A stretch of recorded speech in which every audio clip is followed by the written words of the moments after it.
और अगली बड़ी खबर भी जंग के हवाले से आपको बता चलें, ईरान ने तेल अवीव पर मिसाइल दागी है। इजरायली डिफेंस सिस्टम नाकाम हुआ है और इंटरसेप्ट नहीं हुई ईरानी मिसाइल और सिक्योरिटी घेरे को भेद कर सटीक हमला किया गया है। तो लगातार हमलों का दौर देखने को मिल रहा है, वार पलटवार जारी है।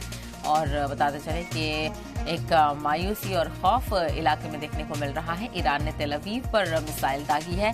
इजरायली डिफेंस सिस्टम नाकाम हुआ है। बताया जा रहा है कि इजरायली डिफेंस सिस्टम इन हमलों में नाकाम भी होता हुआ नजर आ रहा है और ईरानी मिसाइल इजरायली डिफेंस सिस्टम इंटरसेप्ट ही नहीं कर पाया और सिक्योरिटी घेरे को भेदकर ईरान की मिसाइल ने सटीक हमला किया, जिसके बाद तबाही के निशान तेल अवीव में देखने को मिल रहे हैं। तो ईरान की तरफ से तेल अवीव को जबरदस्त तरीके से निशाना बनाया जा रहा है और अलग अलग जगहों पर हमले किए जा रहे हैं। और जो इजरायली डिफेंस सिस्टम है मोसाद, वो भी यहाँ पर नाकाम बताया जा रहा है।